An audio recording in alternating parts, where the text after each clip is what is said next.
اب آپ اس مبارک سلسلے کا 11واں حلقہ سماعت فرمائیں۔ تو اس قسم کے جبریل سے، اور پھر وہ جبریل کے جس کو اللہ نے قرآن میں فرمایا کہ علمہ شدید القویٰ ذو مرۃ فاستویٰ وہو بالافق الاعلیٰ، اللہ فرماتے ہیں کہ وہ قوت والا، طاقت والا جبریل شدید القویٰ، اس سے کہاں بھاگ جاتا جناب قرآن؟ لیکن مسئلہ امت کو سمجھانا تھا، حضور کی امت کو سبق دینا تھا کہ بھئی اسباب پر بھی عمل کرو اور اللہ پر امید کرو۔ یہ نہیں کہ اسباب چھوڑ کے ہاتھ پاؤں توڑ کے بیٹھ جاؤ، بازی ہم تو اللہ کے خزانے سے کھا رہے ہیں۔ اب حضور صلی اللہ علیہ وسلم فرماتے ہیں ثم اتیت، اس کے بعد میرے پاس 2 برتن لائے گئے، ایک روایت میں ہے کہ 3 برتن لائے گئے، ایک برتن میں شراب تھی، ایک برتن میں پانی تھا اور ایک برتن میں دودھ تھا۔ مجھے پیاس جو لگی تو میرے سامنے 3 برتن پیش کیے گئے، ایک میں پانی تھا، ایک میں شراب تھی اور ایک میں دودھ تھا، اور کہا گیا کہ حضور ان 3 میں سے جو آپ کو پسند ہو آپ اختیار فرما لیں، آپ چن لیں، آپ کے لیے سب ٹھیک۔ حضور صلی اللہ علیہ وسلم فرماتے ہیں فاخترت اللبن، میں نے تو دودھ کو اختیار کیا، میں نے کہا مجھے تو دودھ دے۔ تو جبریل علیہ السلام بڑے خوش ہوئے اور انہوں نے کہا سبت الفطرت یا محمد صلی اللہ علیہ وسلم، حضور مبارک ہو، آپ نے تو بالکل عین فطرت پہ جو حق چیز ہے وہ چنی ہے۔ اگر آپ شراب لے لیتے تو غوت امتوں کا، آپ کی امت گمراہ ہو جاتی، اور اگر آپ پانی پسند کرتے تو آپ کی امت پانی میں غرق ہو جاتی، اور آپ نے دودھ پسند کیا ہے کیونکہ دودھ ہی تو ایک ایسی چیز ہے جو اللہ نے بندے کے لیے خود غذا بنائی، یہی تو چیز فطرت ہے۔ جیسے ہر بچہ فطرت پہ پیدا ہوتا ہے، اس کی غذائے فطرت جو ہے وہ دودھ ہے، کہ ماں کے بطن سے اسے دودھ ملتا ہے اور کوئی چیز نہیں ملتی۔ اگر اس سے کوئی دنیا میں غذا اور اچھی ہوتی تو اللہ اور اچھی دے دے، اللہ کے آگے کیا مشکل ہے؟ جو اللہ تبارک و تعالیٰ ایک عورت کے سینے میں دودھ پیدا کر سکتے ہیں، ایک عورت کی چھاتیوں میں دودھ کی نہریں بہا سکتے ہیں، اور وہاں دیکھیں وہ سسٹم کتنا رکھا ہوا ہے، فلٹر کیسا ہوتا ہے کہ دنیا کی لاکھ مشینری فلٹر کرے اتنا صاف نہیں ہو سکتا جتنا اللہ بچے کے لیے خود نظام بنایا ہوا۔ تو آپ نے وہ برتن لے لیا، اور اس کے بعد کہتے ہیں جبریل علیہ السلام مجھے لے کر مسجد اقصیٰ کی طرف داخل ہوئے، اور مسجد اقصیٰ میں نے دیکھا کہ تو بھری ہوئی، اور بعض روایات میں یہ بھی آیا ہے کہ وہاں اذان دی گئی، اور وہی اذان ہے جو آج مسلمان دے رہے ہیں۔ یہ اذان دراصل اسراء کے زمانے میں مسجد اقصیٰ میں دی گئی اور حضور صلی اللہ علیہ وسلم کے سامنے، تاکہ حضور کو اس اذان کی تعلیم دی جائے اور آپ اپنے صحابہ کو تعلیم دی جا سکے۔ تو نے کہا اللہ اکبر اللہ اکبر، اللہ فرماتے صدق عبدی صدق عبدی، میرے بندے نے سچ کہا، سب سے بڑا میں اشہد ان لا الہ الا اللہ قال صدق عبدی لا معبود غیری، میرے بندے نے سچ کہا، میرے سوا کوئی نہ۔ اشہد ان محمد رسول اللہ قال صدق عبدی انا اصطفیتہ انا اخترتہ انا ارسلتہ، اللہ نے فرمایا بالکل میرا بندہ سچ کہہ رہا ہے، باقی اس کو تو میں نے چن لیا، میں نے نبی بنا کے بھیجا ہے۔ اب اس نے کہا حی علی الصلاۃ حی علی الصلاۃ، آپ نے فرمایا صدق عبدی، اللہ فرماتے ہیں میرے بندے نے سچ کہا، حرز عبادی، میرے بندوں کو جگا رہا ہے، بلا رہا ہے کہ جلدی اللہ کی عبادت کی طرف پہنچو۔ تو بعض علماء نے لکھا ہے کہ یہ اذان اس وقت بھی ہوئی، اور پھر مدینہ منورہ میں ایک صحابی نے خواب میں بھی دیکھا، اور اس کو بھی حضور صلی اللہ علیہ وسلم چونکہ پہلے سن چکے تھے، اور پھر صحابی کا خواب تھا، فَأَثْبَتَهُ رسول اللہ، حضور نے پھر اسی کو ثابت کر دیا کہ اب یہی اذان رہے گی قیامت تک۔ تو اذان ہوئی، اور اس کے بعد حضور فرماتے ہیں میں نے دیکھا کہ مسجد بھری ہوئی ہے، فسألت جبریل کہ من ہؤلاء، یہ کون لوگ ہیں؟ انہوں نے کہا حضور آپ کو نہیں پتا کہ آپ کے استقبال کے لیے اللہ نے آدم سے لے کر عیسیٰ علیہ السلام تک تمام پیغمبر کھڑے۔ تو حضور صلی اللہ علیہ وسلم فرماتے ہیں کہ اب ہم سوچ میں ہیں کہ اذان ہو گئی، نماز ہو گئی. آج دیکھیں، اور ہر پیغمبر سوچ میں ہے کہ آج مقام امامت کسے نصیب ہوتا ہے. جب نماز کا جب وقت قریب آیا تو حضرت جبریل نے فرمایا صرف تو مشرقاً و مغربا، میں نے مشرق و مغرب، شمال جنوب، آسمان و زمین پھر کے سارا دیکھ لیا ہے. ما رأیت مثل محمد، میں نے مدنی کے شان کے مطابق کسی کی شان نہیں پائی. فتقدم یا محمد، حضور آپ آگے بڑھیں کیونکہ آپ سب سے اشرف، سب سے افضل، سب سے اعلیٰ ہیں. آج امام الانبیاء کا شرف آپ کو ملے گا. حضور صلی اللہ علیہ وسلم فرمایا میں نے وہاں نماز پڑھائی، اور اس کے بعد حضور صلی اللہ علیہ وسلم فرماتے ہیں کہ سب انبیاء بھی چلے گئے. ثم اخذنی جبریل فاتا عند الصخرۃ، پھر مجھے جبریل لے کے اس صخرہ کے پاس آئے جس پہ اللہ نے اس سیڑھی کو رکھا جہاں سے میرا معراج شروع ہوا. اللہ تعالی عالم بعلمہ اتم. برادران اسلام، محترم بھائیوں، دوستو، عزیز نوجوانوں، ہم نے اپنے ان دروس کے سلسلے میں جو سیرت النبی صلی اللہ علیہ وسلم سے متعلق ہیں بات پہنچی تھی حضور صلی اللہ علیہ وسلم کے اسراء اور معراج تک، اور یہ بات الحمدللہ ہم نے پڑھ لی، سمجھ لی کہ حضور صلی اللہ علیہ وسلم کا معراج مبارک جو ہے اور اسراء جو ہے وہ آپ کے روح مع جسد کے ساتھ اور بحالت بیداری، یعنی یہ خواب کا واقعہ نہیں، نہ یہ کوئی روحانی معراج ہے، بلکہ یہ حقیقتاً جسمانی معراج ہے. اور آپ کا سفر مبارک جو ہے وہ روح مع الجسد ہے، مکہ سے بیت المقدس تک اور بیت المقدس سے آسمانوں تک. اسی پر جمہور صحابہ ہیں، اسی پر جمہور تابعین ہیں، محدثین ہیں، ائمہ فقہا ہیں، علماء ہیں، اولیاء اللہ ہیں. جمہور کی رائے جو ہے وہ یہی ہے. باقی حضور صلی اللہ علیہ وسلم کو معراج متعدد مرتبہ ہوئے ہیں، کبھی خواب میں، کبھی روحانی طور پہ، اس سے کسی کو انکار نہیں. لیکن یہ واقعہ ہے معراج جس کا ذکر اسراء و قرآن میں ہے، یہ واقعتاً معراج جسمانی. اور دوسری بات یہ ہے کہ یہ بھی بہت اختلافات ہیں. بعض علماء فرماتے ہیں کہ ربیع الاول کے مہینے میں ہوا، اور بعض علماء نے لکھا ہے کہ رمضان المبارک میں ہوا، اور بعض علماء نے لکھا ہے کہ یہ رجب کے مہینے میں ہوا. لیکن راجح قول، مشہور قول یہی ہے کہ رجب کا مہینہ تھا، اور حضور صلی اللہ علیہ وسلم آپ کی ہجرت مبارک سے 1.5 سال قبل جو ہے یہ واقعہ عظیم، جس میں حضور صلی اللہ علیہ وسلم کی عظمت شان، آپ کی رفعت، آپ کی بلندی، اور آپ کی قلب مبارک کے لیے تسلی کہ میرے مدنی صلی اللہ علیہ وسلم آپ کفار و مشرکین کے معارضے سے نہ گھبرائیں، نہ دلگیر ہوں کہ آسمان میرے ہیں، یہ زمینیں میری ہیں، یہ کائنات میری ہے.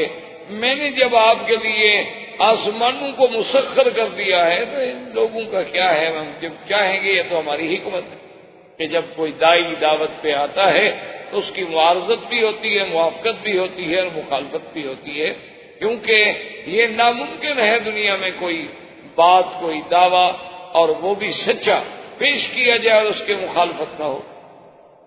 تو بہرحال حضور کا سفر اور حضور کا معراج جسمانی، اور راجح قول مبارک بھی یہی ہے کہ یہ رجب ہے اور ہجرت سے قبل. اب ہم نے تقریباً درس سابق میں اس بات تک پہنچے تھے کہ حضور صلی اللہ علیہ وسلم براق پر سوار ہو کر بیت المقدس میں پہنچے. راستے میں حضور نے بڑے اللہ کی قدرتوں کے مناظر دیکھے جن کا ذکر آپ سن چکے. مسجد اقصی میں پہنچنے کے بعد سیدنا جبریل علیہ السلام نے وہ ربا آپ کا جو براق تھی اس کو مسجد کے باہر ایک پتھر کے ساتھ باندھ دیا اور پھر حضور کو لے کر اندر تشریف لے۔ اور یہ بات بھی کتابوں میں موجود ہے کہ جتنے اللہ کے انبیاء ہیں حقیقتاً اس کا عدد اللہ کے سوا کوئی نہیں جانتا۔ عام مشہور بات ہے کہ 1,24,000 ہیں، لیکن اللہ اعلم کہ حضرت آدم علیہ السلام سے لے کر حضرت عیسیٰ علیہ السلام تک تمام انبیاء جو ہیں وہ اس مسجد اقصی میں موجود۔ اب اسی پر علماء کرام نے بڑے اختلاف اور بڑے دلائل جمع کیے ہیں کہ بھی سارے انبیاء، اب آدم علیہ السلام کو تو فوت ہوئے، ہزاروں سال گزر گئے، نوح علیہ السلام کی وفات کو ہزاروں سال گزر گئے، سیدنا ابراہیم علیہ السلام کی وفات کو ہزاروں سال گزر گئے، تو سارے پیغمبر جو تھے وہ کیسے وہاں تشریف لائے اور قبر کی زندگی کے بعد انہیں دوبارہ کیسے بھیجا گیا؟ اس پر علماء کی بڑی ابحاث ہیں، بڑے اقوال ہیں اور بڑی دقیق بحثیں ہیں جن سے آپ تعرض نہ کریں تو زیادہ بہتر ہے، کیونکہ وہ خالص علمی مباحث اور وہ اس وقت تک سمجھ نہیں آ سکتے جب تک آدمی کا ان علوم پر دسترس نہ۔ آپ اتنی بات سمجھ لیں کہ اللہ کی قدرت کے آگے یہ بات بعید ہے کہ اللہ تبارک و تعالیٰ اگر قیامت میں سب کو زندہ کرنے پہ قادر ہیں تو اس سے پہلے بھی قادر۔ ہارون علیہ السلام جب فوت ہو گئے اور بنو اسرائیل اس وقت وادی تیہ میں تھے، وادی تیہ جو ہے یہ مصر اور شام کے درمیان، بیت المقدس کے درمیان میں ایک بہت بڑا صحرا اور ایک بہت بڑا میدان ہے جس کا نام، اور یہ وادی تیہ جو ہے تقریباً 90 میل لمبی اور 27 میل چوڑی ہے۔ اسی میں اللہ نے بنو اسرائیل کو قید کر دیا تھا 6 لاکھ آدمیوں کو کہ 40 سال تک وہ اسی میں سرگردان پھرتے رہے اور باہر نہیں نکل سکے۔ تو اسی وادی تیہ میں حضرت سیدنا ہارون علیہ السلام کی وفات ہو گئی۔ ہارون علیہ السلام کے وفات کے کچھ دنوں کے بعد بنو اسرائیل نے نعوذ باللہ آپس میں یہ باتیں کہنی شروع کر دی کہ ہارون علیہ السلام چونکہ ہمارے ساتھ بڑی مہربانی کرتے تھے، ہمارے ساتھ بہت محبت کرتے تھے، موسیٰ علیہ السلام نے ہی ان کو مار دیا۔ یعنی بنو اسرائیل ایک ایسی قوم ایک عذاب میں مبتلا ہے، اللہ کے نبی کا فرمان نہیں مانا تو اللہ نے ان کو بطور عذاب میدان تیہ میں رکھا کہ انہا محرمۃ علیہم 40 سنۃ یتیہون فی الارض، کہ 40 سال تک میرے نبی اسی زمین میں پھرتے رہے، اس سے نہیں نکل سکتے۔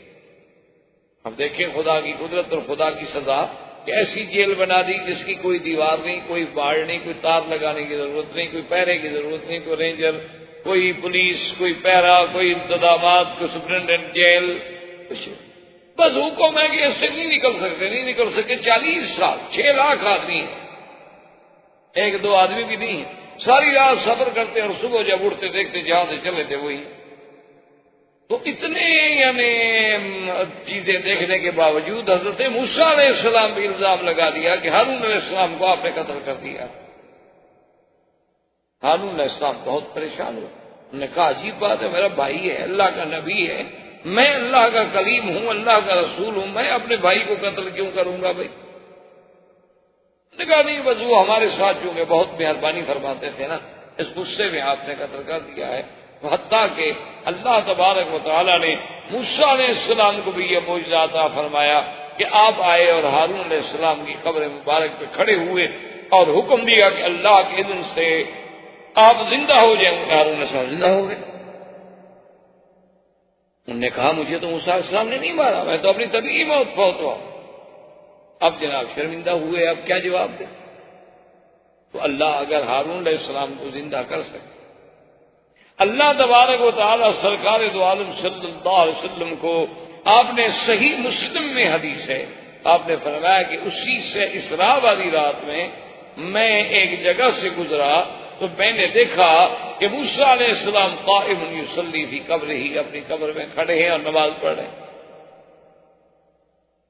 اسی طرح حضور صلی اللہ علیہ وسلم نے فرمایا کہ میں نے حج کے موقع پہ دیکھا کہ موسیٰ علیہ السلام ایک اونٹنی پہ سوار ہیں اور کانوں میں انگلیاں دیے ہوئے ہیں اور بڑے زور زور سے لبیک اللہم لبیک لبیک لا شریک لک لبیک ان الحمد والنعمت لک والملک لا شریک لک پڑھ رہے ہیں۔ تو اگر موسیٰ علیہ السلام وہاں حج کے لیے آ سکتے ہیں اور قبر میں کھڑے ہو کے نماز پڑھ سکتے ہیں تو ان کا بیت المقدس میں آ جانا بھی کوئی بڑی بات۔ وما ذلک علی اللہ بعزیز، اللہ کے آگے کیا مشکل۔ اور بعض علماء نے فرمایا کہ جیسے ایک عالم ارواح تھا جس میں صرف ہماری روحیں تھیں، اور ایک عالم دنیا ہے جس میں ہم بس رہے، اس کے بعد ایک عالم برزخ ہے اور اس کے بعد پھر ایک عالم آخرت ہے۔ انہوں نے کہا اسی طرح ایک عالم مثال ہے۔ عالم مثال کا معنی یہ ہوتا ہے کہ اللہ تبارک و تعالی نے ان کو مثالی وجود عطا فرمائے کہ وہ قبر مبارک سے بھی خروج لازم نہ آئے اور مثالی وجود کے ساتھ مسجد اقصی میں بھی حاضر ہو جائیں۔ بعض علماء کرام نے رحمت اللہ علیہم اجمعین نے اس بات کو یوں بیان فرمایا، لیکن اصل بات آپ اسی پہ رکھیں کہ ایک بات تو یہ ہے کہ اللہ کے انبیاء اپنے قبور میں زندہ ہیں، دوسری بات یہ ہے کہ صریح حدیث ہے کہ اللہ نے زمین پر یہ بات حرام کر دی ہے کہ وہ کسی نبی کے جسے کو چھیڑ سکے، یعنی ہر بندے کی مرنے کے بعد ہو سکتا ہے کیڑے لگ جائیں، ہمیں کیڑے کھا جائیں، سب ممکن ہے، لیکن اللہ حرم اجساد الانبیاء علی الارض، اللہ نے زمین پر انبیاء کے جسے کو حرام کر دیا ہے، اس کی طاقت ہی نہیں کہ انبیاء کے جسے کو چھو سکے۔ اور اللہ تبارک و تعالی جب چاہے زندہ کر، اس لیے قرآن ایک جگہ کہتا ہے وَلَقَدْ آتَيْنَا مُوسَى الْكِتَابَ فَلَا تَكُنْ فِي مِرْيَةٍ مِّن لِقَائِهِ، کہ میرے مدنی صلی اللہ علیہ وسلم تحقیق ہم نے موسیٰ علیہ السلام کو کتاب دیے اور آپ ان کے ملنے میں کسی شک میں نہ پڑیں، وہ حقیقی ملاقات ہوگی۔ اب موسیٰ علیہ السلام سے اور تو ملاقات ہے نہیں حضور صلی اللہ علیہ وسلم کی ماں سوائے معراج کی رات، اس کا معنی یہ ہے کہ وہ ملاقات بھی حقیقی تھی۔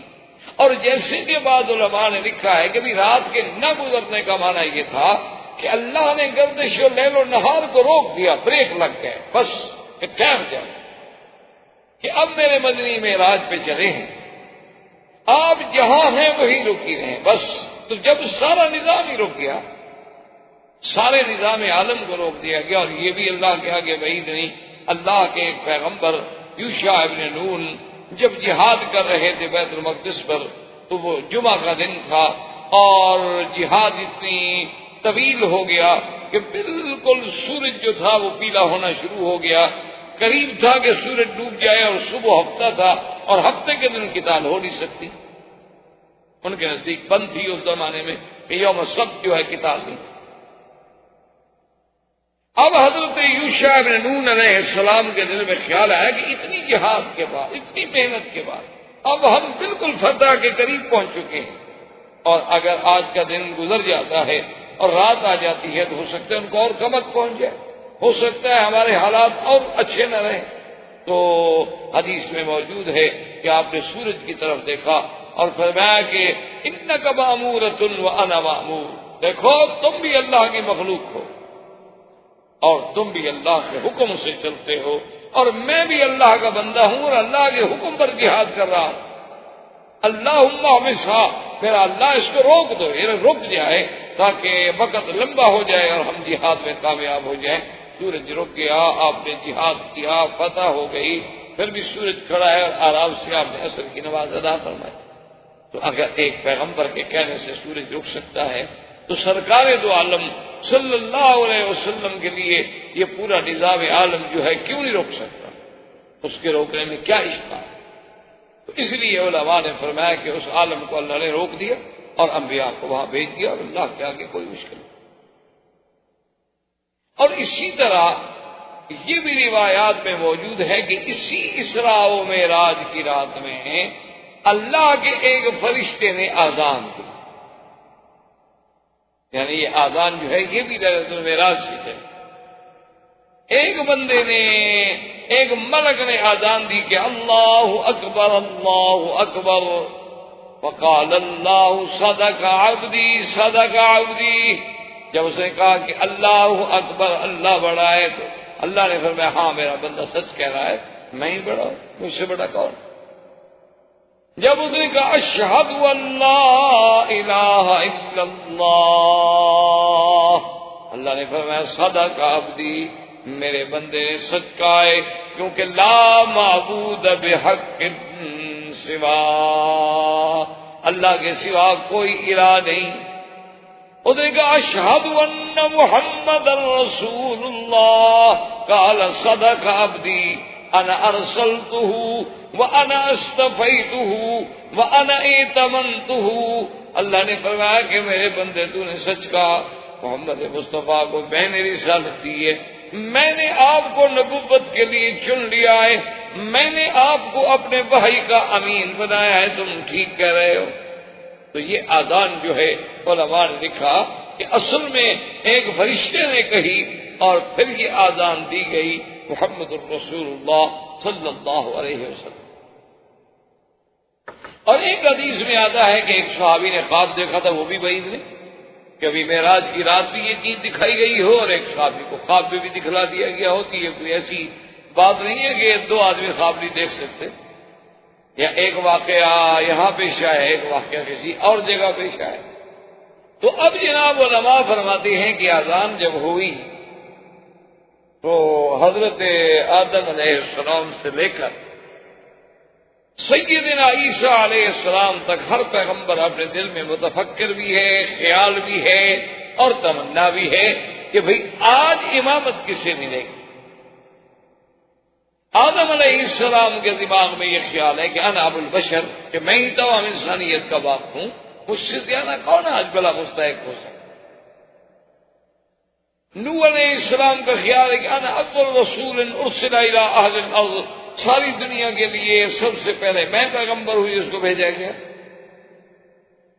تو میرا زیادہ حق۔ ہر پیغمبر اسی سوچ میں ہے، موسیٰ علیہ السلام کی اپنی سوچ ہے، عیسیٰ علیہ السلام کی اپنی سوچ ہے، لیکن جبریل نے کھڑے ہو کے اعلان کیا، انہوں نے کہا کہ اے معاشر الانبیاء، تم جو کچھ کہہ رہے ہو سچ کہہ رہے ہو، لیکن خدا کی قسم ہے ما رأیت مثل محمد صلی اللہ علیہ وسلم، میں نے محمد مدنی جیسا شان کسی کا نہیں دیکھا۔ فلیتقدم یا محمد، محمد مصطفیٰ آپ آگے آ جائیں، آج آپ امام ہوں گے اور انبیاء مقتدی ہوں گے، تاکہ وہ امام المرسلین، امام النبیین کا لقب جو ہے وہ سچا ہو جائے۔ یعنی آپ اندازہ کریں امامت انبیاء کوئی معمولی سی بات، امام الانبیاء والمرسلین، اور امام اس کو بنایا جاتا ہے جو سب سے زیادہ علم رکھنے والا ہو۔ معلوم ہوا کہ اللہ نے سارے انبیاء سے زیادہ علم جو ہے وہ محمد مصطفیٰ صلی اللہ علیہ وسلم کو دیا تھا۔ اسی لیے حضور فرماتے ہیں اعطیت علم الاولین والآخرین، اللہ نے جو مجھ سے پہلے گزرے ان کا بھی مجھے علم دیا، جو میرے بعد آئیں گے لوگ ان کا بھی مجھے اللہ نے علم دیا ہے، علم الاولین والآخرین۔ اسی لیے حضور صلی اللہ علیہ وسلم ایک دن اپنی مسجد مبارک میں تھے، خطبہ فرما رہے تھے، اور جلال میں آ کے حضور نے فرمایا کہ اللہ نے آج میرے لیے سب کچھ روشن کر دیا ہے، جو کچھ مجھ سے پوچھنا چاہتے ہو پوچھو سوال۔ اب دیکھو بڑا ذاتی قسم کا سوال ہے، ایک صحابی کھڑے ہو گئے، انہوں نے کہا جی میرا باپ کون؟ وجہ یہ تھی کہ لوگ ان پر تان کرتے، اس لیے انہوں نے کھڑے ہو کے سوال کیا تاکہ میری صفائی ہو جائے۔ حضور نے فرمایا ابو کا اکاشا، تمہارا باپ اکاشا ہے۔ وہ بڑا خوش ہو گیا، تو اکاشا کے تو بیٹا تھا، بہت خوش ہوا۔ ایک اور آدمی کھڑا ہوا، حضور میرا بھی ایک سوال ہے۔ آپ نے فرمایا بس سبق کا اکاشا، وہ وقت ختم ہو گیا۔ میں نے تو کہا تھا ان لوگوں نے اس وقت تو پوچھا نہیں۔ مانا یہ ہوا کہ اللہ تبارک و تعالیٰ نے علم میں بھی آپ کو سب سے زیادہ افضل بنایا، اسی لیے تو امامت انبیاء کا شرف نصیب۔ اب حضور صلی اللہ علیہ وسلم فرماتے ہیں کہ ثم عرج بی الی السماء، پھر مجھے آسمانوں کی طرف چڑھایا گیا۔ وَبُذِّعَتِ الْمِعْرَاجُ عَلَى الصَّخْرَةِ، فرمایا ایک سیڑھی تھی جو بیت المقدس میں صخرہ ہے اس پہ رکھی گئی۔ اور جس کا تعلق آسمانوں سے تھا۔ معراج اسی لیے معراج کہتے ہیں اسی چیز کو ہے، سیڑھی عروج سے۔ اسی لیے آپ نے دیکھا نا کہ جب کوئی لنگڑا آدمی چلتا ہے تو یوں کر کے چلتا ہے بیچارہ، اس کو بھی کہتے ہیں اعرج۔ اسی طرح سیڑھی کو بھی کیوں کہا جاتا ہے کہ آدمی ایک پاؤں اونچے رکھے گا، ایک نیچے رکھے گا، ایک یوں رکھے گا، اسی لیے اس کا نام بھی معراج ہوا۔ اور پہلے دور میں تو یہ مسائل بڑے مشکل لگتے تھے کہ بھئی معراج اور اتنا بڑا آسمانوں کا سفر ہے اور اس کے بعد ایک سیڑھی پر طے کیا جا رہا ہے۔ لیکن آج آپ دیکھیں کہ اگر انسانوں کی بنائی ہوئی چیزیں جو ہیں، آپ جا کے شکاگو میں دیکھیں، تقریباً میرے خیال میں 124 منزلہ عمارت ہے، اور اس میں آپ کھڑے ہوں تو آپ کو وہ یعنی کچھ زیادہ سے زیادہ 1.5 منٹ میں یا 2 منٹ میں اوپر پہنچا دیتی ہے لفٹیں۔ تو اگر انسان کی بنائی ہوئی چیزیں ایسی ہو سکتی ہیں کہ اتنی عظیم عمارت کے آدمی اس کی چھت پہ کھڑا ہو جائے تو گاڑیاں نیچے ایسے نظر آتی ہیں جیسے کچھ چیزیں سے کیڑے مکوڑے چل رہے ہیں۔ اچھا خدا کی شان دیکھو، مجبور ہے بیچارے، کافر بھی مجبور ہے نا۔ وہ بلڈنگ جو ہے جو سب سے بڑی، بے اعتبار بلڈنگوں کے سب سے بڑی ہے، اب شاید ملیشیا میں یا کہیں اور بن رہی ہے جو اس سے بھی شاید سبقت کر جائے، نمبر لے جائے، لیکن وہ بنانے والا کون ہے؟ مسلمان، آرکیٹیکٹ جو ہے مسلمان، اس کا نام اوپر لکھا ہوا ہے فضل الرحمان۔ یعنی خدا کی شان دیکھو، یہ ہمارے لیے اعزاز ہے۔ یہ تو افسوس ہے نا کہ ہم لوگوں نے سب کچھ اپنا بھلا دیا، ورنہ میں بحیثیت ایک طالب العلم کے اللہ کے گھر میں، مسجد اللہ کا گھر ہے، پوری ذمہ داری سے آپ کو یہ کہہ رہا ہوں کہ آج یورپ کی جتنی جدید ترقی ہے یہ سب مسلمانوں کی مرہون منت ہے، سب مسلمانوں کا فلسفہ ہے، سب مسلمانوں کی تھیوریز ہیں، سب مسلمانوں کی محنتیں ہیں۔ لیکن افسوس یہ ہے کہ ہم نے قرآن کو استعمال کیا تعویذ لکھنے کے لیے، جھول جھول کے پلانے کے لیے، کوئی بیمار ہو جائے تو اوپر پھرانے کے لیے، کسی کی شادی ہو جائے تو بیگم اور دولہا دلہا کو قرآن کے نیچے سے گزارو، جس نے ساری زندگی قرآن کو ہاتھ ہی لگایا تاکہ آج پہلی رات سے اللہ کا قرآن ان پہ لعنت کرنی شروع کرے۔ قرآن کی امان کس بات کی امان؟ تم تازہ قرآن کی مخالفت کر کے قرآن کے نیچے سے گزر رہے، تمہارا میک اپ، تمہارا سنگار، تمہارا لباس، تمہارا تمدن، تمہاری دعوت، تمہاری پارٹی، تمہارے یہ پھول، تمہارے یہ سہرے، تمہارا یہ عیسائیوں والے لباس، تمہاری یہ افراح کے اندر پارٹیاں، دعوتیں، غیروں کے سامنے فلموں کا بننا، یہ اسی لیے قرآن کے نیچے گزار رہے ہو کہ بڑی حرمت والی بیوی ہے، اللہ کے قرآن کے نیچے سے گزر رہی ہے بیچاری۔ کیا تماشا! کیوں اللہ کے قرآن کو مذاق بنا دیا؟ اسی لیے اللہ کا قرآن آیا تھا، بی بی فاطمہ الزہرا کو تو کسی نے قرآن کے نیچے نہیں گزارا، ہماری بیٹیاں ان سے بھی بڑا مرتبہ لے گئی۔ حضور صلی اللہ علیہ وسلم کی بیٹی ہوئی رقیہ ہے، ام کلثوم ہے، بی بی زینب ہے، ان کو تو کسی نے قرآن کے نیچے نہیں گزارا، ان کی بیٹیوں سے بھی ہمارا مرتبہ زیادہ ہو گیا ہے۔ حضور کی اپنی شادیاں ہوئی ہیں جو صاحب قرآن، صاحب شریعت ہے، جس میں اللہ کا وحی اتری۔ یاد رکھو قرآن سایہ کرتا ہے، سایہ رحمت ہے، لیکن کب؟ جب قرآن پہ عمل کرو گے، ورنہ یہی قرآن تمہارے اوپر گواہ ہوگا کہ حتیٰ کہ قیامت والے دن اللہ کے آگے قرآن پاک میں موجود ہے کہ قرآن فریاد کرے گا کہ یا اللہ، یہ وہ قوم ہے، یہ تیرے بندے ہیں کہ جنہوں نے مجھے چھوڑ دیا تھا، کبھی مجھ پر عمل ہی نہیں۔ ان قوم اتخذوا هذا القرآن مہجورا۔ تو بہرحال میرے کہنے کا مقصد یہ تھا کہ اگر آپ ٹھنڈے دل سے دیکھیں تو حقیقتاً یہ ہے کہ ایک دعویٰ یا ایک علم دیا ہی اللہ کے قرآن نے ہے۔ آج پوری دنیا اٹامک انرجی اور فلاں اور فلاں، سب سے پہلے یہ کس نے آئیڈیا دیا تھا؟ کس نے یہ نظریہ دیا تھا کہ ارسل علیہم طیرا ابابیل ترمیہم بحجارۃ، کہ ایک پرندہ آتا ہے، اس کی چونچ میں ایک پتھر ہے اور اوپر سے ڈالتا ہے اور تباہی کر دیتا ہے۔ ان قوموں نے ریسرچ کی، ساری دنیا آج تک اسی ارسطو، اسی ابن سینا، اسی کے محتاج، ساری دنیا آج تک۔ یعنی آپ دیکھ لیں کہ آج بھی اتنے جدید مشینری کے بعد یعنی آپ دعوے سے کہہ سکتے ہیں، آپ ہندوستان کو مجھ سے زیادہ جانتے ہیں، آج بھی ہندوستان میں جو عمارتیں موجود ہیں جن کے آثار سابقہ موجود ہیں وہ اتنی جدید علوم و مشینری اور اتنی جدید فراوانیوں کے باوجود آج تک کہیں نہیں بن سکی، یعنی آج بھی وہ ضرب المثل ہے۔ آج بھی آپ دیکھیں اہرام مصر جو ہیں وہ اپنی مثال آپ ہیں۔ مسلمانوں کو تو اللہ نے باعتبار زمان کے، باعتبار مکان کے، باعتبار وسائل کے، باعتبار علم کے، یعنی ایسی نعمتوں سے نوازا ہے کہ اب ہم خود خدا کو چھوڑ دیں تو پھر اللہ ہم پر قہر نہیں کرے گا تو کیا کریں؟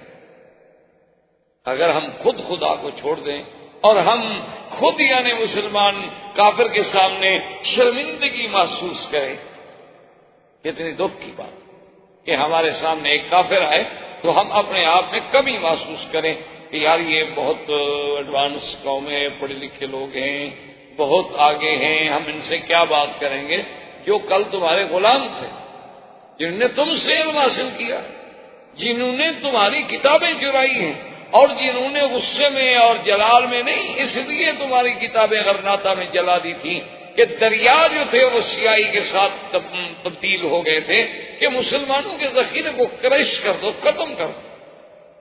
آج بھی آپ دیکھ لیں جناب، ہندوستان بہت بڑا ملک ہے، ٹھیک ہے، اس میں کوئی شک ہے؟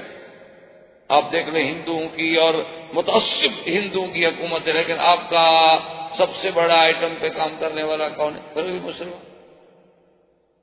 آپ تو کرکٹ نہیں جیت سکتے جب تک مسلمان ساتھ ہوں، ایسی قوم ہے آپ، کرکٹ نہیں جیت سکتے۔ اور نخرہ اور تازہ روب یہ ہے، ہاں ظلم کرنا بہادری نہیں ہوتی کہ مسلمانوں کی بستیاں اجاڑ دو، کہیں بم مروا دو، کہیں کچھ کر، یہ تو بہادری۔ بہادری تو یہ ہوتی کہ اتنے عرصے کے بعد تم مسلمانوں کا دل جیت لیتے۔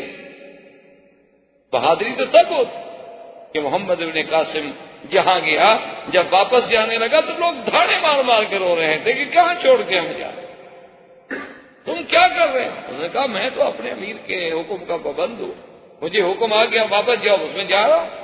جہاں سے مسلمان گزرے ہیں لوگ تاریخیں اٹھا کے دیکھ رہے ہیں، لوگ روتے تھے کہ اتنے اچھے لوگ آئے تھے ہمارے پاس، کہاں واپس جا رہے ہیں، کیوں جا رہے ہیں؟ تو اگر تمہاری ہندو تہذیب میں کوئی قابلیت تھی، کوئی کشش تھی، کوئی چاشنی تھی تو اتنے عرصے سے تمہیں حکومت کرنے کا موقع ملا۔ یہ تو نہ ہوتا کہ آج مسلمان صرف مسلمان نہیں، مسلمان ہوں، دلت ہوں، شودر ہوں، ماں سوائے برہمن کے کون ہے جو تم پر خوش ہو؟ تو تم ان کو کیوں نہیں اپنا بنا سکتے؟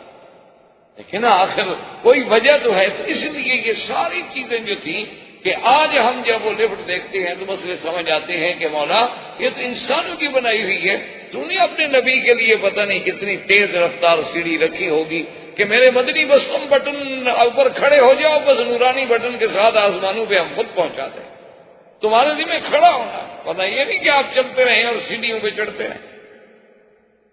حضور فرماتے ہیں ثم عرج بی الی السماء الدنیا، پھر مجھے آسمان دنیا کی طرف جب ہم پہنچے تو وہاں دروازہ بند تھا، یہاں سے یہ بھی پتہ لگا کہ آسمانوں کے دروازے ہیں۔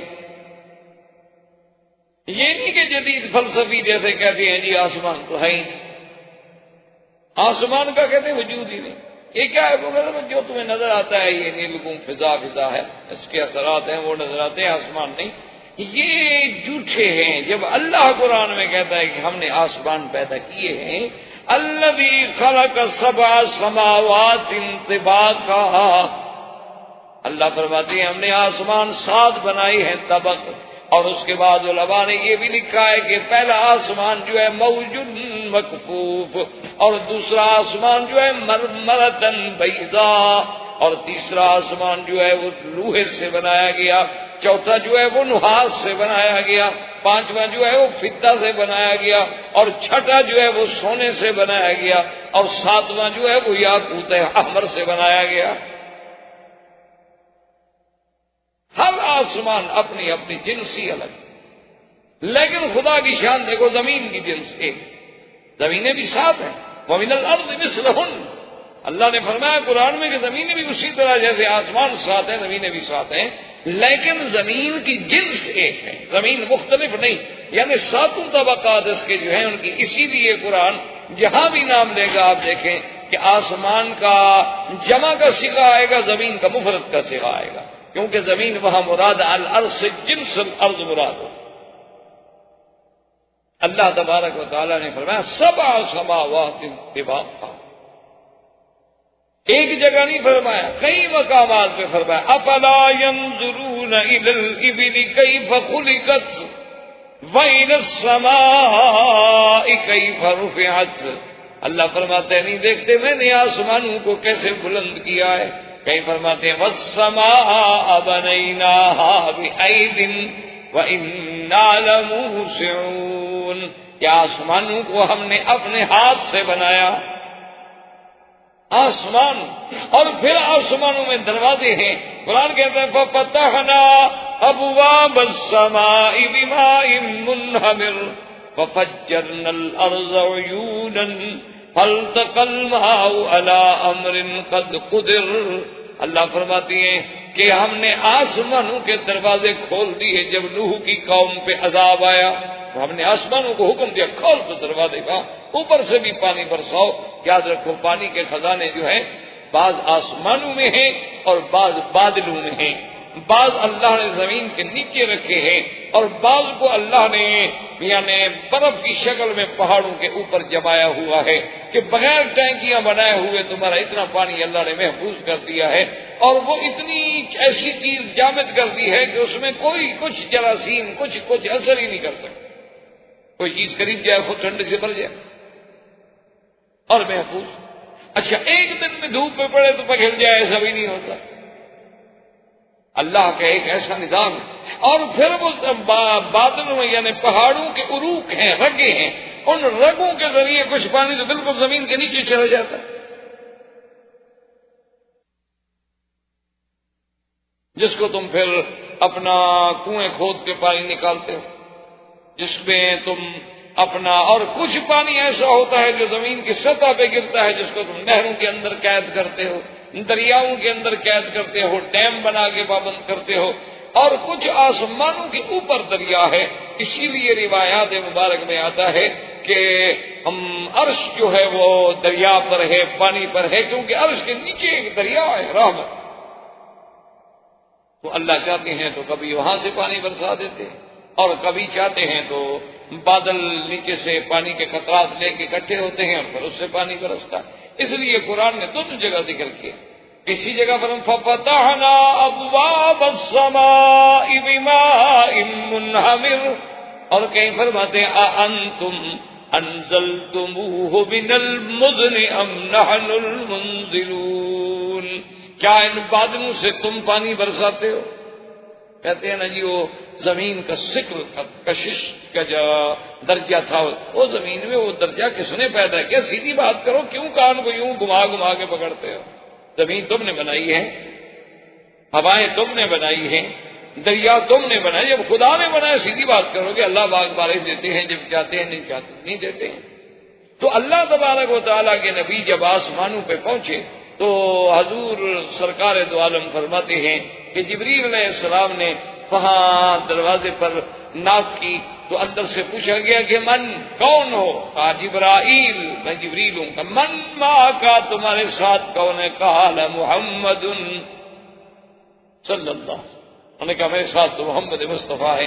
قال هل بعث الیہ، کہ آپ کو دعوت بھیجی گئی معراج کی؟ انہوں نے کہا کہ ہاں۔ ثم یفتح له، فرماتے ہیں کہ پھر میرے لیے دروازہ کھولا گیا، اور جب میں آسمان کی سیر کر رہا تھا، اب جناب بڑے بڑے اشکال لوگوں نے کتاب لکھے ہیں جی کہ اللہ نبی آسمانوں پہ کیسے چلے گئے، راستے میں قرۂ زمہریر ہے اور راستے میں کئی قرات ہیں، ان کو عبور کرنا بڑا مشکل ہے، وہ کیسے اس سے جا سکتے ہیں؟ اللہ کے بندے کچھ دیکھو، اصل وجہ یہ تھی کہ جیسے لکھا ہے نا شاہ ولی اللہ محدث دہلوی نے، اللہ ان کی قبر پہ رحمت فرمائے، انہوں نے لکھا ہے کہ اللہ نے جتنے انبیاء کو معجزے دیے ہیں نا، حضرت نوح علیہ السلام سے لے کر سرکار دو عالم حضرت محمد رسول اللہ علیہ السلام تک جتنے معجزے ملے ہیں، اللہ قیامت کے آنے سے پہلے پہلے ان معجزات کی مثالیں دنیا میں پیش کر دیں گے، تاکہ قیامت میں کوئی یہ کہہ نہ سکے کہ اللہ میں یہ بات تو عقل میں نہیں آتی تھی، ہم کیسے مانیں۔ تو آج اگر تمہارے صواريخ، آج اگر تمہارے بنائے ہوئے اپنے مکوک فضائی جو ہیں وہ چاند پہ جا سکتے ہیں اور وہ یہ سارے کرے کراس کر دیتے ہیں، تو اللہ کا نبی اگر جانا چاہے اور لے جانے والا بھی خود اللہ کا حکم سے جبریل ہو تو حضور کیوں نہیں جا سکتے؟ کیا مشکل ہو گئی؟ اور پھر اگر جن جو ہیں وہ آسمانوں کے قریب جا سکتے ہیں، نقعد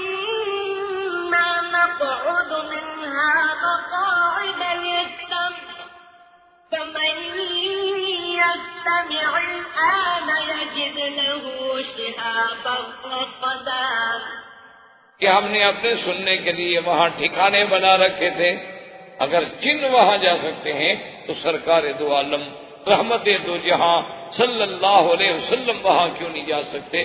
حضور فرماتے ہیں کہ جب میں آسمان دنیا میں پہنچا، میں نے دیکھا کہ ایک آدمی ہے، بڑا لمبا قد ہے، کہتے ہیں میں حیران ہو گیا کہ ایک آدمی اتنا بڑا قد، اور اس کی ایک کیفیت بھی میں نے دیکھی کہ جب وہ جانب یمین دیکھتا ہے تو خوش ہوتا ہے، مسکرا دیتا ہے، اور جب جانب یسار دیکھتا ہے تو رو دیتا ہے۔ متعجب تو میں حیران ہوا، میں نے کہا جبریل من نہا، یہ کون؟ میں نے کہا حضا ابو کا آدم، یہ تو آپ کا ابا آدم ہے، چلے آپ سلام کریں۔ تو حضور صلی اللہ علیہ وسلم فرماتے ہیں میں نے سلام کیا تو آپ نے بھی جواب دیا کہ مرحبا بالنبی الصالح والابن الصالح، کیونکہ یہ حدیثوں میں موجود ہے کہ اللہ نے جب آدم کو پیدا کیا تو ان کا قد مبارک جو ہے وہ 60 ہاتھ لمبا تھا۔ بڑے بعض لوگ عجیب ہوتے ہیں نا۔ اب اسی حدیث مبارک کا ذکر ہو رہا تھا تو ایک آدمی نے سوال لکھا کہ جی آپ نے حدیث مبارک پڑھی ہے کہ آدم علیہ السلام کا قد مبارک جو ہے وہ 60 ہاتھ تھا، تو ہاتھ آدم کے تھے یا ہمارے تھے؟ دیکھیں جی قوم کی سوچ ہے ماشاءاللہ، بڑی باریک بیک قوم ہے ہماری ماشاءاللہ۔ وہ محاورہ نہیں ہے کہ بال کی کھال نکالتے ہیں، یہ وہی قومیں ہیں ماشاءاللہ، اللہ ہدایت کے فیصلے فرما دے۔ تو حالانکہ بڑی واضح سی بات تھی، انہوں نے کہا اللہ کے بندے جب ہم نے آدم دیکھا ہی نہیں تو آدم کے ہاتھوں کا ہمیں کیا پتا بھائی؟ ایک سمپل سی بات ہے کہ اللہ ہمیں جو سمجھا رہے ہیں تو صاف بات ہے کہ ہمارے ہاتھ سے سمجھا رہے ہیں، جو ہاتھ ہم نے دیکھا نہیں اسے سمجھانے کا کیا معنی؟ میں آپ سے کہوں کہ میرے گھر میں جو ریڈیو ہے وہ اس جیسا ہے، کون کس جیسا؟ یہ کوئی بات ہوئی؟ میں کہوں گا کہ اس جیسا، تو آپ کو سمجھنے میں تب آسانی ہوگی۔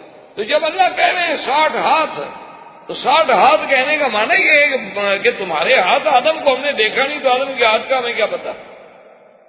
ایک بات ایسی بات ہے، لیکن ایک تو اصول ہوتا ہے کہ چلو بھائی کسی نہ کسی شکل میں مولویوں کو چھیڑا کرو، اچھا ہے مفت کا، اور پھر کوئی جواب نہ آیا تو کہا دیکھو جی ہم کتنے پڑھے لکھے ہیں، مولوی صاحب چپ ہو گئے۔ میں نے سوال پوچھا تھا نا تو مولوی صاحب جواب دیں گے، آپ سے جتنے سوال پوچھے جائیں گے آپ دے دیں گے جواب، نہیں اپنے بارے میں کوئی فکر نہیں۔ صرف مشکل مسئلہ جو ہے وہ ہے کہ جو تھوڑا سا اللہ کا نام لیتا ہو، اللہ کے دین پہ چلتا ہو، وہ بیچارہ مشکل میں ہوتا ہے۔ اسی لیے وہ تھا نا کہ رقیبوں نے رپٹ لکھوا دی جا کے تھانے میں کہ اکبر نام لیتا ہے خدا کا اس زمانے میں۔ تو آج کل تو اللہ کا نام لینا اور دین کا کام کرنا بھی بڑا مشکل ہے۔ عجیب عجیب سوال ہوتے ہیں کہ آدمی جناب پڑھ کے حیران بھی ہوتا ہے اور پھر جواب بھی دینا پڑتا ہے، کیا کریں، اس قوم سے گزارا تو کرنا۔ تو بہرحال حضور صلی اللہ علیہ وسلم نے فرمایا کہ میں نے پوچھا کہ جبرائیل یہ ادھر دیکھتے ہیں تو خوش ہو جاتے ہیں، ادھر دیکھتے ہیں رونے لگ جاتے ہیں، کیا بات ہے؟ انہوں نے فرمایا کہ محمد بدری جب ادھر دیکھتے ہیں تو اللہ ان کو ان کے اولاد کے وہ عالم دکھلاتے ہیں ارواح کا، جو مومن ہیں جو جنت پہ جانے والے ہیں، تو خوش ہو جاتے ہیں کہ ماشاءاللہ میری اولاد میں اتنی جنت پہ جائیں گے۔ اور جب شمال دیکھتے ہیں تو وہ دکھلائے جاتے ہیں جنہیں جہنم میں جانا۔ تو آخر باپ ہے، اولاد کتنی گندی ہو باپ کو تو تکلیف ہو۔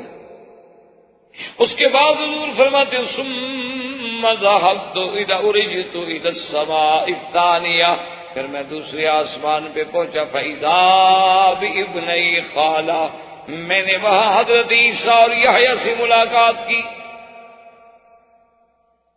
اسی طرح پھر تیسرے آسمان پہ تشریف لے گئے، حضرت ادریس سے ملاقات ہوئی، پھر حضرت ہارون سے ملاقات ہوئی، اور چھٹے آسمان پہ حضرت موسیٰ علیہ السلام سے ملاقات ہوئی، اور ساتویں آسمان پہ جب پہنچے تو حضور فرماتے ہیں کہ میں نے دیکھا کہ ایک گھر ہے اور اس کے ساتھ ایک آدمی ٹیک لگا کے بیٹھے ہیں، اور اتنا فرمایا خوبصورت ہیں، اتنا ان کے چہرے پہ جمال ہے، داڑھی مبارک سینے تک ہے، اور حضور نے فرمایا یوں سمجھ لو کہ بالکل ان کی شکل جو تھی میری شکل سے ملتی تھی۔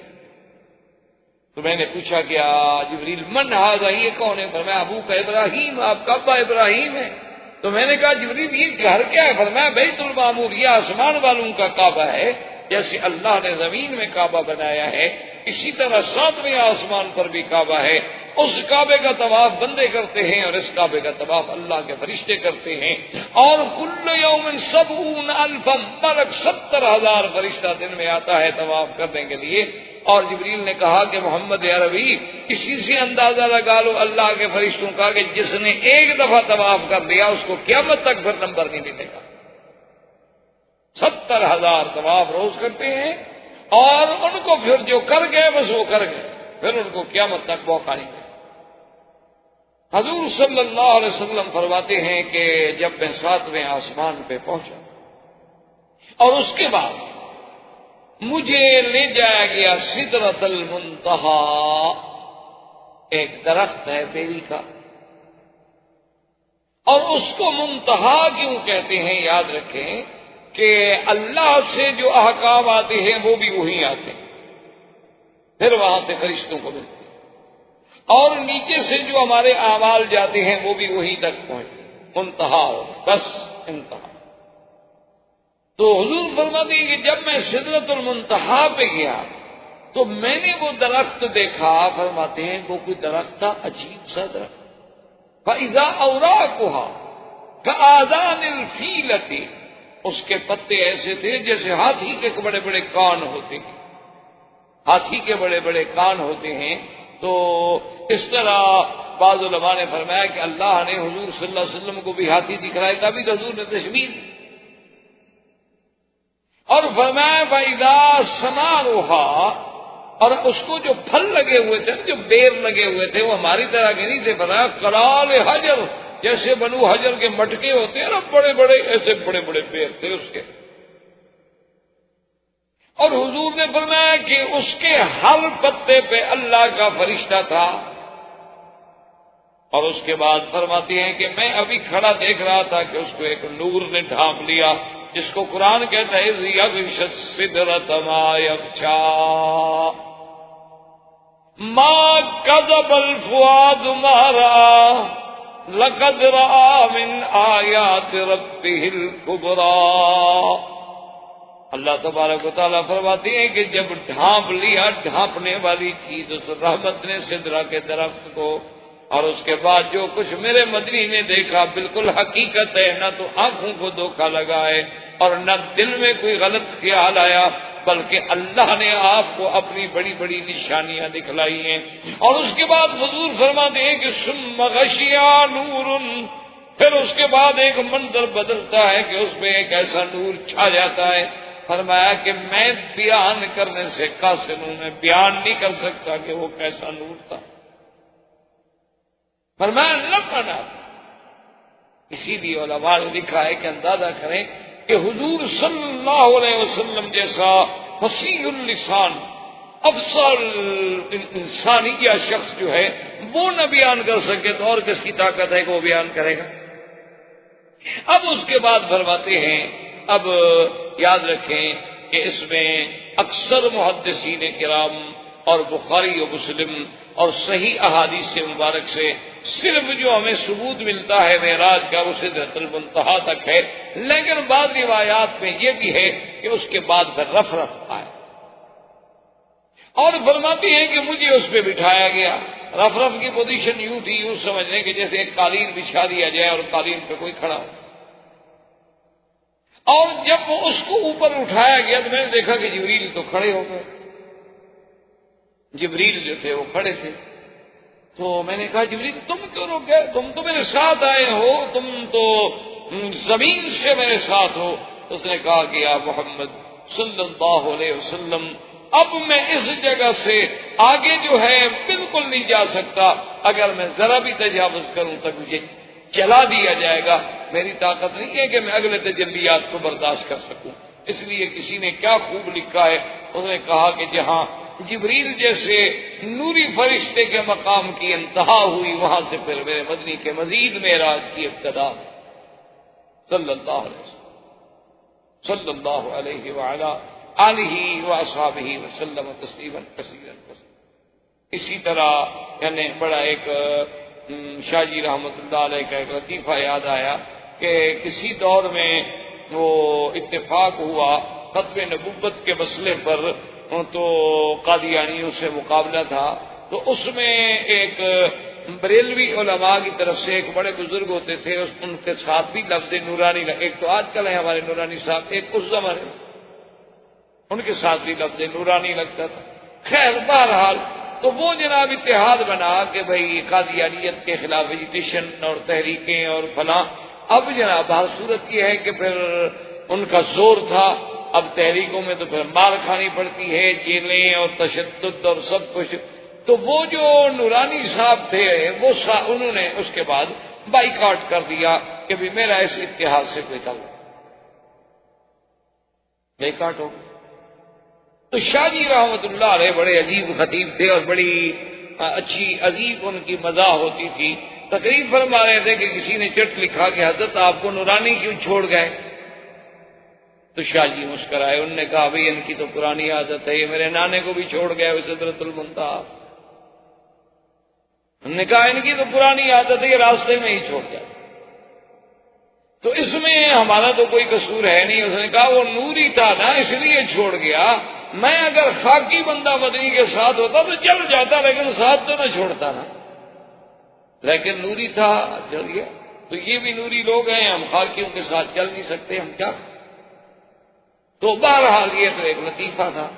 تو اس کے بعد حضور صلی اللہ علیہ وسلم فرماتے ہیں کہ پھر میرا اللہ تبارک و تعالی کا قرب نصیب ہوا، اور اسی پہ ابن عباس فرماتے ہیں کہ حضور نے اللہ کی زیارت کی، اور اللہ تبارک و تعالی نے ابراہیم کو خلیل اللہ کا لقب بخشا، اور موسیٰ کو کلیم اللہ کا لقب بخشا، اور مدنی کو رویت کا شرف بخشا، جو کسی پیغمبر کو نہیں ملا کہ اس نے اپنے رب کی دیدار کی ہو۔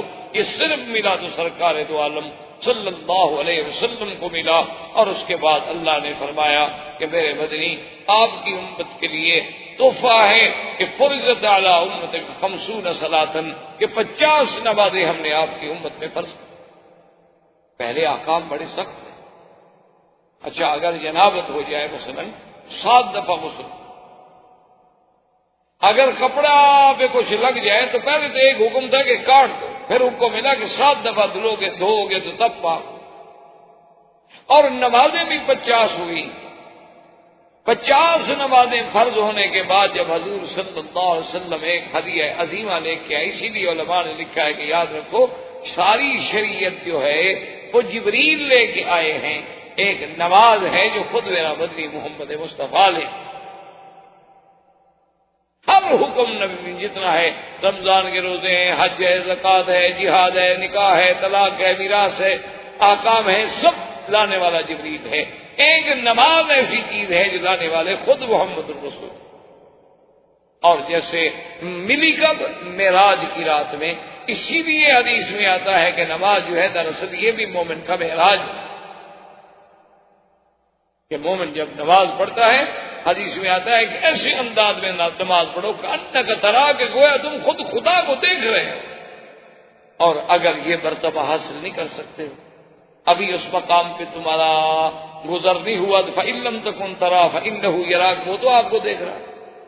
کم از کم یہ تو تصور کر لو، یہ تو نہیں کہ نماز پڑھ رہے ہو تو دور سے دیکھا جائے، معلوم ہوتا ہے کہ کھیل رہے ہیں، کوئی رومال بنا رہا ہے، کوئی کپڑے ٹھیک کر رہا ہے، کوئی جناب ماشاءاللہ کبھی گھڑی نکال کے ٹائم دیکھ لیتے ہیں، کبھی پیسے نکال کے استیے پہ ڈال دیے، کبھی اس کو پکڑ کے ادھر کھڑا کر دیا، کبھی اس کو ادھر کر، نماز نہ ہوئی، تماشا ہوا۔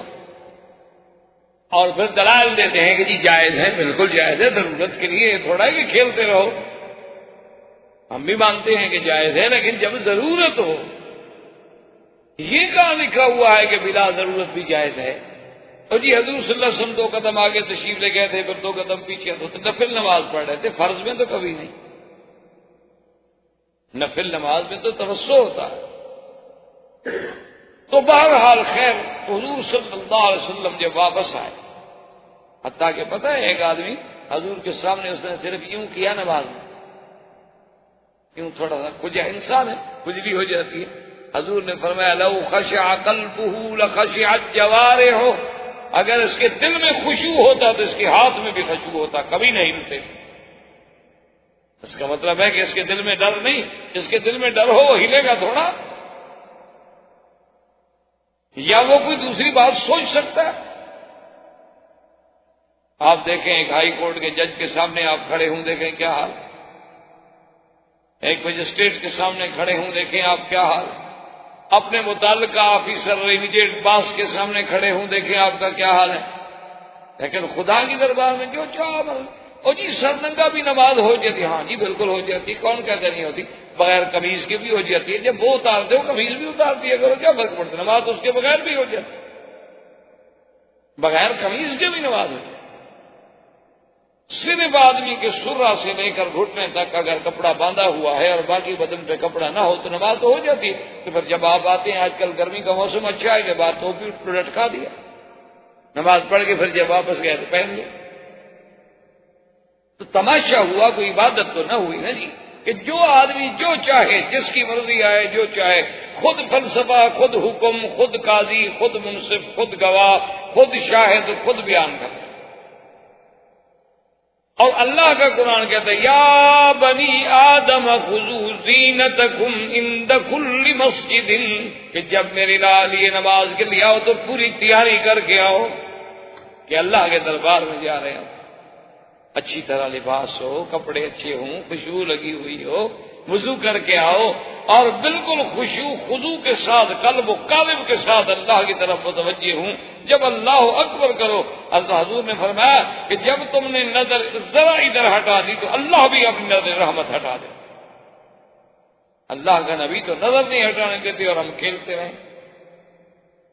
حضور صلی اللہ علیہ وسلم کو جب 50 نمازیں فرض ہوئی اور 50 نمازیں لے کر آپ واپس آئے، تو جب آپ چھٹے آسمان پہ تشریف لائے تو آپ کو سب سے پہلے حضرت موسیٰ علیہ السلام نے استقبال کیا، اور موسیٰ علیہ السلام نے پوچھا کہ ماذا فرض علیک یا محمد، کیونکہ یہ سنت اللہ ہے کہ اللہ جب کسی کو اتنی بلندیوں پہ پہنچاتے ہیں تو پھر کچھ نہ کچھ اس کے لیے احکام بھی نافذ فرماتے ہیں۔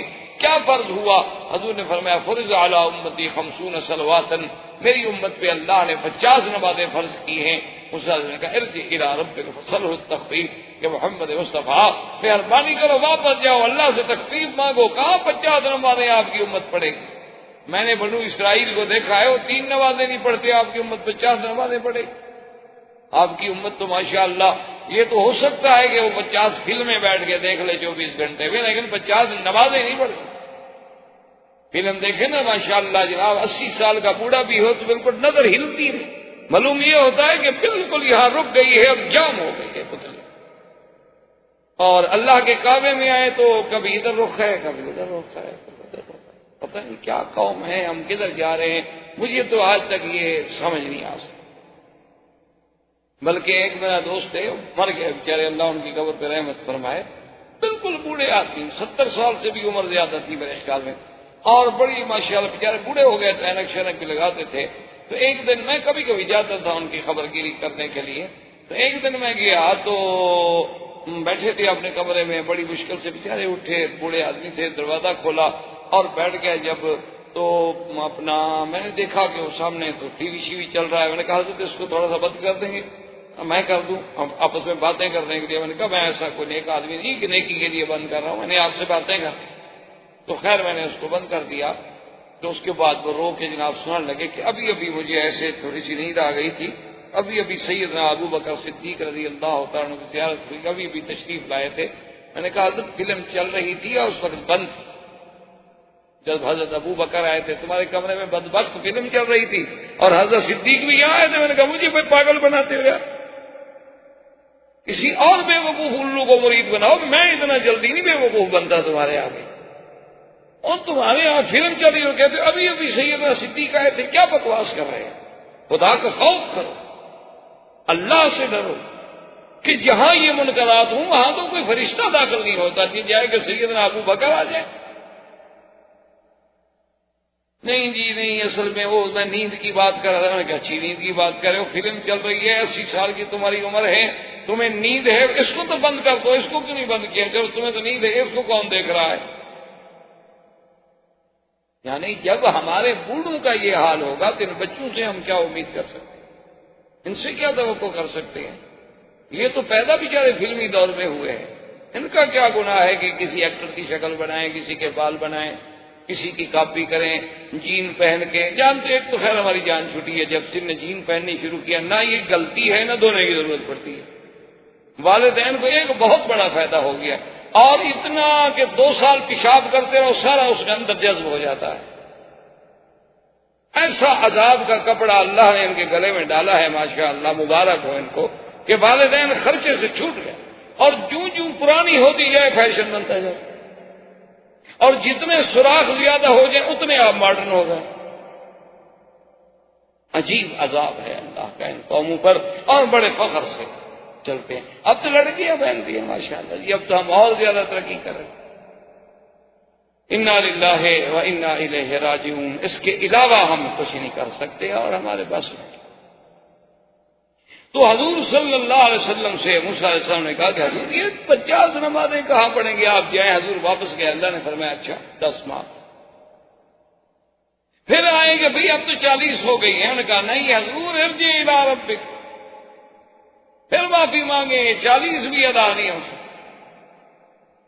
اب علماء نے کتنی عجیب بات لکھی ہے. انہوں نے کہا کہ یہ 5 دفعہ حضور گئے، 5 دفعہ آئے، تو موسیٰ علیہ السلام بھی ایک ہی دفعہ کہہ دیتے یا حضور ہی ایک دفعہ معافی مانگ لیتے اور اللہ بھی ایک ہی دفعہ معاف کر دیتے.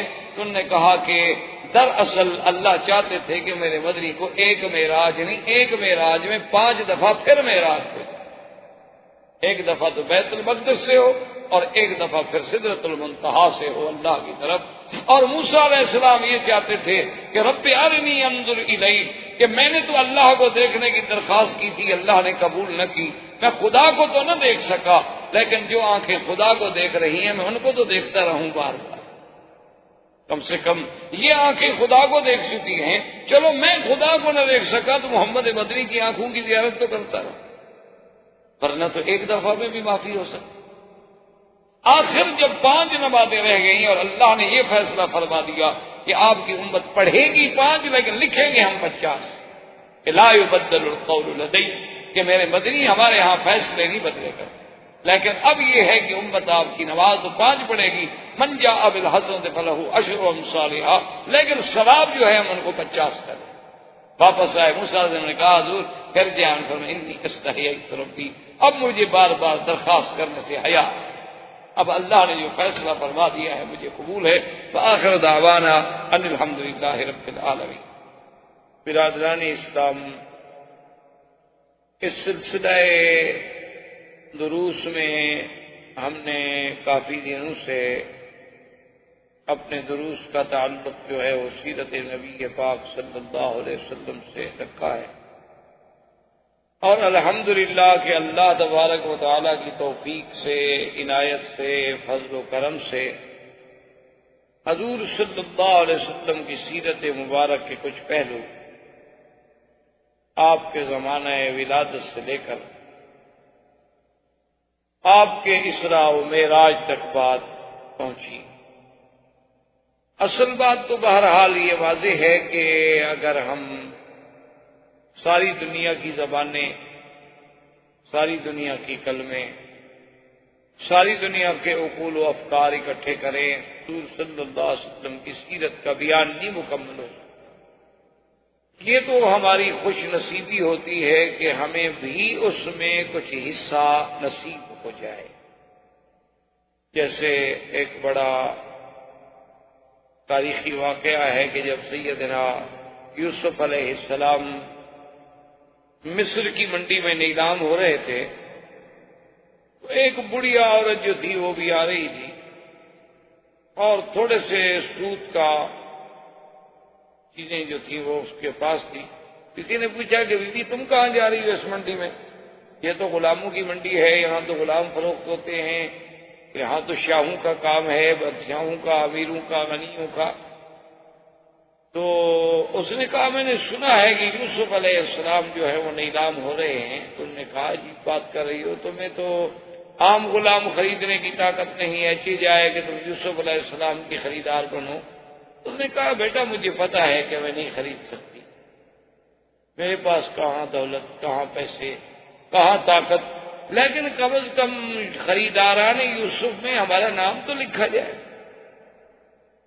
تو اصل بات یہ ہوتی ہے کہ جب آدمی سیرت پاک بیان کرے یا سنے تو ہماری صرف خوش نصیبی اتنی ہوتی ہے کہ چلو ہمارا نام بھی اس صف میں، اس قطار میں شمار ہو گیا. ورنہ سیرت پاک رسول صلی اللہ علیہ وسلم تو اگر ساری دنیا بھی رد اللسان ہو جائے تو سیرت کا ایک باب بھی پورا نہیں ہو سکتا.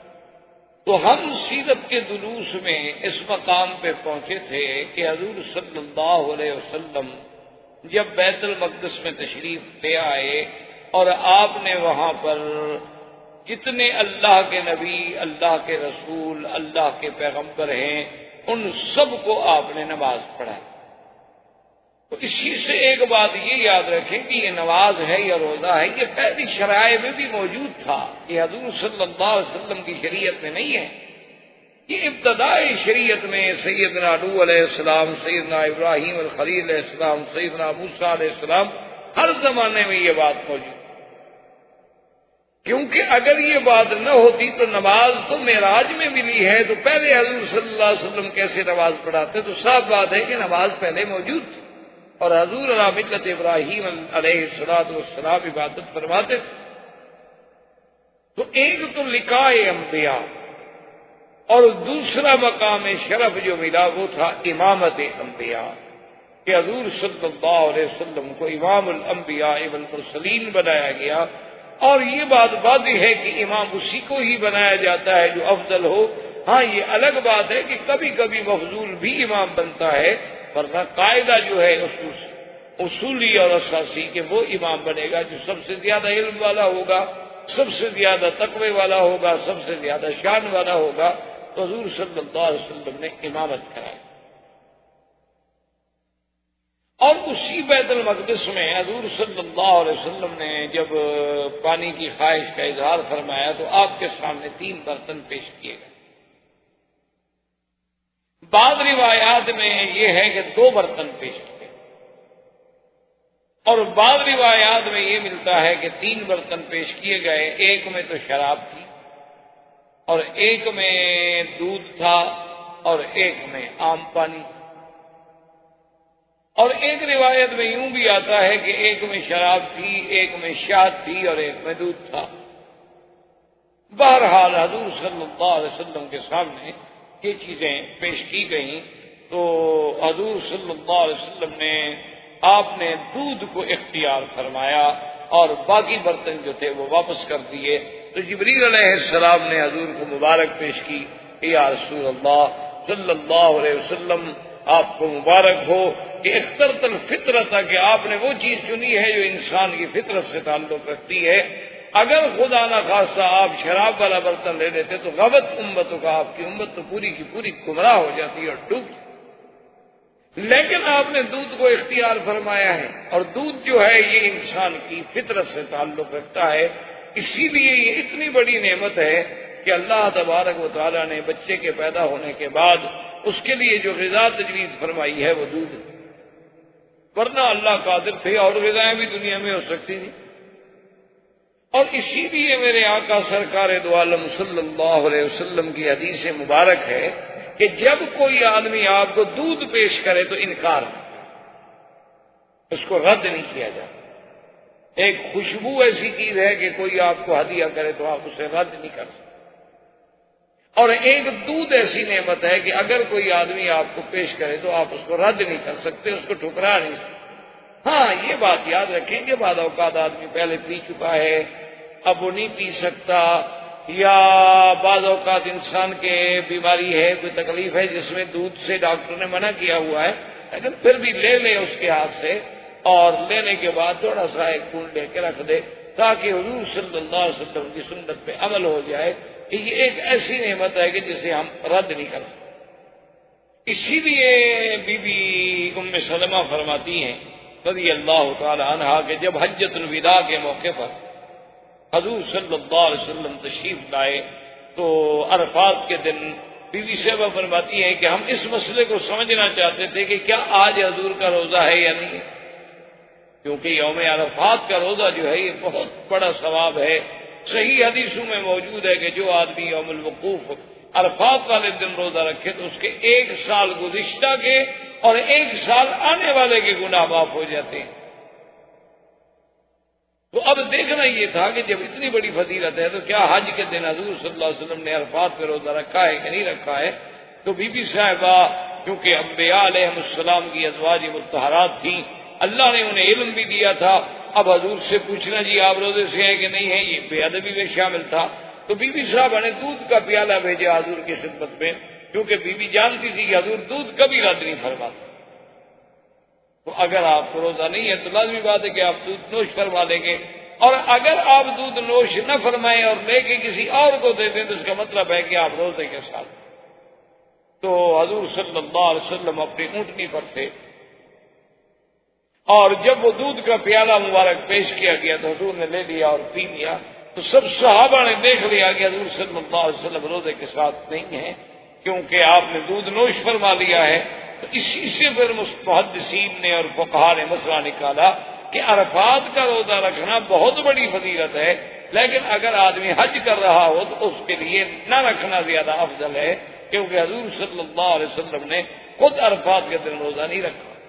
ایک آدمی حج پہ نہیں جاتا، جیسے آپ مکے میں ہیں، آپ کی ڈیوٹی ہے، آپ حج پہ نہیں جا رہے تو آپ روزہ رکھ لو، 1 دن کا روزہ ہے، کون سا مشکل ہے۔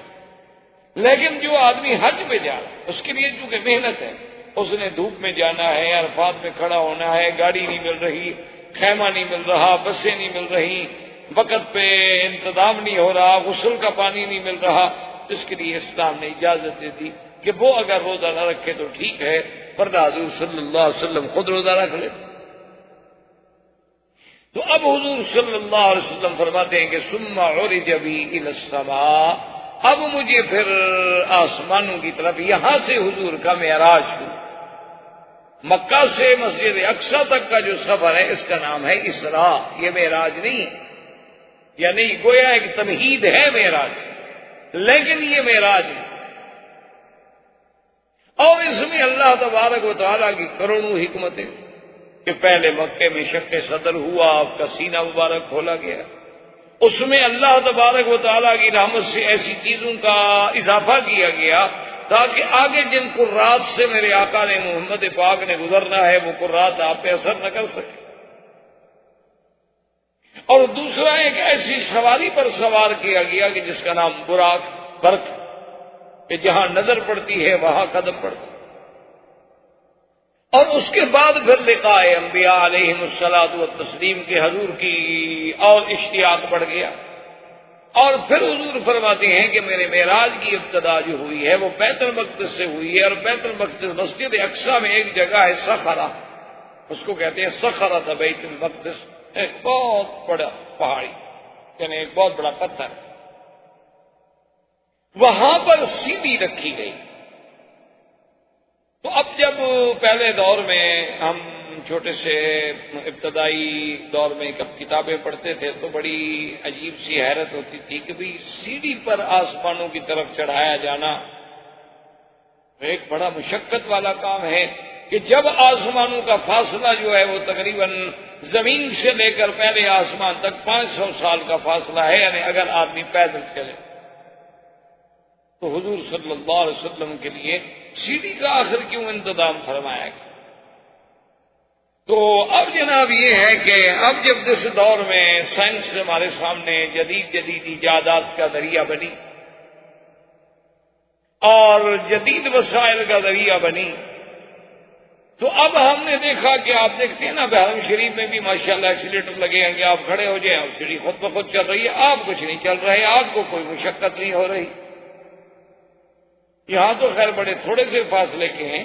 ابھی ہم ہانگ کانگ میں جب ختم نبوت کے دورے پہ پچھلے ہفتے میں وہاں گیا تھا، تو وہاں اسٹنلے کی ایک مسجد ہے جو ہانگ کانگ کی تاریخ کی سب سے پہلی مسجد، جس پہ کم از کم 2 صدیاں بیت چکی، 200 سال بیت چکے ہیں اس مسجد کو، اور آج بھی اللہ کی شان ہے کہ وہ مسجد قائم و دائم ہے اور آباد ہے۔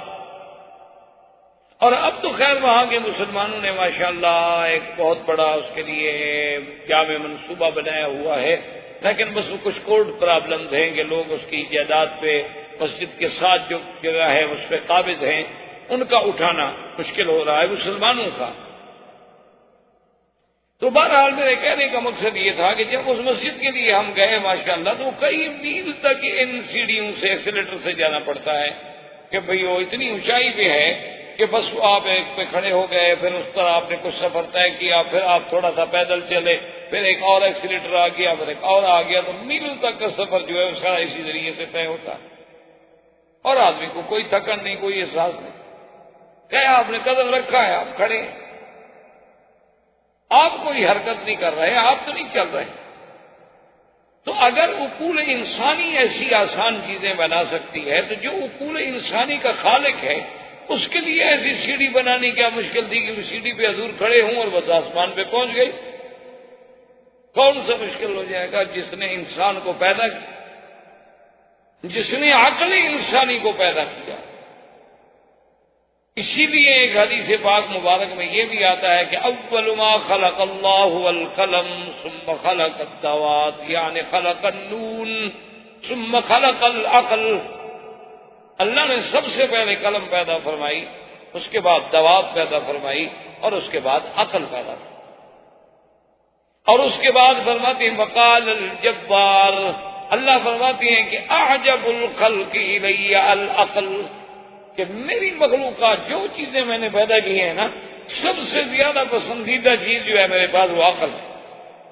اور اس کے بعد اللہ فرماتے ہیں وعزتی وجلالی لأکملنک من احببت ولانکسنک من ابغضت۔ اللہ نے فرمایا کیا ہے عقل، میں نے تجھے پیدا کیا ہے، مجھے اپنی عزت و جلال کی قسم ہے کہ جو مجھے محبوب ہوگا میں اس کو کامل العقل بنا دوں گا، اور جس سے مجھے ناراضگی ہوگی میں اس کا عقل چھین دوں۔ اسی لیے میرے آقا سرکار دو عالم، سرکار دو جہاں، رحمت للعالمین صلی اللہ علیہ وسلم نے فرمایا اکملہم عقلا اتواہم للہ، کہ سب سے کامل عقل کی نشانی کیا ہے؟ جو سب سے زیادہ اللہ کا فرما بردار ہو، جو سب سے زیادہ اللہ کے فرمان پہ چلنے والا ہے، مانا اس کا عقل سب سے زیادہ۔ اسی لیے یعنی آپ حیران ہوں گے کہ علماء قرآن و سنت کا یہ فیصلہ ہے کہ کافر جو ہے اس کا عقل نہیں ہوتا۔ آپ کے لیے تو خیر یہ نئی بات ہوگی کیونکہ آپ نے تو سب کچھ علمی کافروں سے پڑھا ہے، آپ کہیں گے ان کا کیسے عقل نہیں ہوتا؟ آپ کی تو ساری کتابیں ان کی لکھی ہوئی۔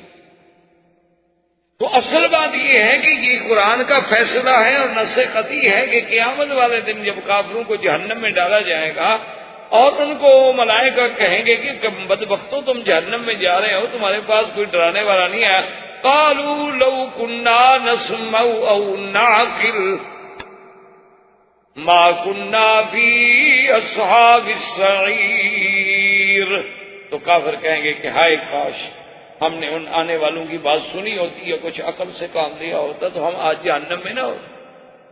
تو لہذا جو جہنمی ہے، جو کافر ہے، وہ عقل والا کیسے ہو سکتا ہے؟ احباب کرام، اس کے بعد اب آپ اس مبارک سلسلے کی CD نمبر 12 سماعت فرمائیں۔